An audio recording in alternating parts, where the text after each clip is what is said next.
सभी को सादर जय जिनेन्द्र। आप सभी का इस दशलक्षण महापर्व की विशेष चर्चा में हार्दिक स्वागत है।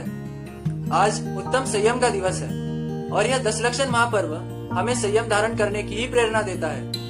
संयम के बिना हमारा जीवन बिना ब्रेक की गाड़ी के समान है। मुझे एक घटना याद आती है कि जब तीर्थंकर को वैराग्य प्राप्त हुआ था और वे मुनि दीक्षा लेने के लिए जंगल में प्रस्थान कर रहे थे, तब वहां पर उपस्थित देवगति के इंद्रलोक और मनुष्य गति के राजा इनके बीच चर्चा चली और एक प्रश्न उठा कि तीर्थंकर की पालकी सर्वप्रथम कौन उठाएगा। देवगण कहने लगे कि सर्वप्रथम तो मान हमें ही मिलना चाहिए, क्योंकि हमने तीर्थंकर के पंच कल्याणक किए हैं, तीर्थंकर को जन्म कल्याणक का अभिषेक किया है। वही दूसरी ओर राजागण कहने लगे कि तीर्थंकर और हम मनुष्य गति के जीव है और वे भी क्षत्रिय है और हम भी क्षत्रिय है, इस प्रकार मान तो हमें ही मिलना चाहिए। अंत में निष्कर्ष यही निकला कि तीर्थंकर जो संयम प्रकट करने के लिए जा रहे हैं, वह संयम सिर्फ मनुष्य गति में ही धारण होता है और मान तो राजाओं को ही मिलेगा, क्योंकि वह मनुष्य है। ऐसे संयम की चर्चा आज हम करेंगे। तो यह संयम क्या है? कहते हैं संयमनम संयम। संयमन का नाम ही संयम है। अपने उपयोग को पर पदार्थों से समेटकर अपनी आत्मा में लगाना, इसी को संयम कहा जाता है। यह संयम दो प्रकार का होता है, इंद्रिय संयम और प्राणी संयम। षट काय जीवन हननते इस विधि द्रव्य हिंसा डरी, अर्थात षट कायक जीवों की हिंसा का त्याग करना ही प्राणी संयम कहलाता है। इस षट कायक जीव अर्थात 5 स्थावर और एक त्रस में भी द्विंद्रिय से लेकर संगी पंचेंद्रिय तक सभी जीव गर्भित हो जाते हैं। इस प्रकार षट कायक जीवों की हिंसा का त्याग करना ही संयम प्राणी संयम है। इसके भी दो भेद कहे हैं, सकल संयम और देश संयम। षट कायक जीवों का सर्वतः त्याग करना यह सकल संयम कहलाता है और इसी का देश मात्र त्याग करना देश संयम कहलाता है।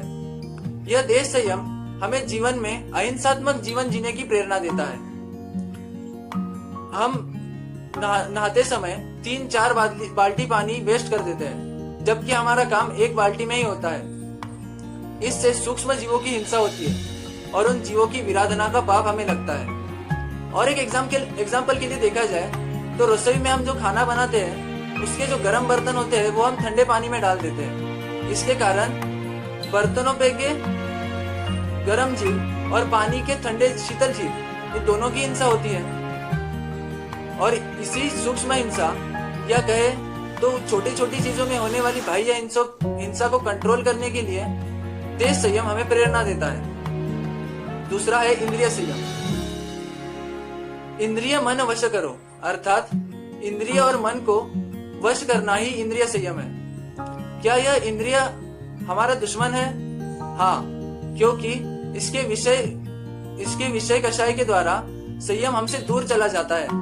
जिस प्रकार हमारे टेबल पे 5 फोन रखे और एक फोन अटेंड करते करते दूसरे फोन की घंटी बजती है, दूसरे फोन अटेंड करते करते तीसरे फोन की घंटी बजती है। इस प्रकार इंद्रिया भी होती है। एक इंद्रियों की वासना पूरी करने से पहले ही दूसरे इंद्रियों की वासना की घंटी बजती है। एक उदाहरण के लिए देखा जाए तो गर्मी के समय हम जब बाहर से आते हैं, तब पानी पीने की तीव्र इच्छा होती है। जब पानी मिल जाए तो ऐसे लगता है कि अगर ठंडा पानी होता तो बहुत अच्छा होता। ठंडा पानी मिल जाए तो ऐसे विचार आता है कि अगर सुगंधित पानी मिल जाता तो और ही अच्छा होता। जब सुगंधित ठंडा पानी मिल जाए तो ऐसे लगता है कि ऑरेंज कलर का रसना हो तो मजा आ जाता। अगर रसना भी मिल जाए तो सोचता है अगर यहाँ पे एसी होता तो बहुत अच्छा होता। अगर एसी भी लगवा दे तो यह सोचता है कि यहाँ पे अगर मंद से कोई सी ट्यून चल रही होती और मैं अपने सोफा पे बैठा होता तो कितना स्वर्ग जैसा आनंद होता। बुझानी है मात्र प्यास, लेकिन पंच विषय में इस प्रकार से लिप्त हो जाता है, प्यास बुझाना तो दूर, पंच इंद्रियों के वश में हो जाता है। इसलिए आचार्य कहते हैं कि वश के कारण इंद्रियों को वश करना बहुत जरूरी है। इन इंद्रियों की विषय प्रवृत्ति छूट जाए तो यह जीव अपने आत्म स्वरूप में लीन हो जाएगा। इसी को यहाँ निश्चय संयम कहते हैं। प्राणी हिंसा का त्याग और इंद्रिय के विषयों का त्याग करेंगे तो उपयोग आत्म स्वरूप की ओर ढलेगा।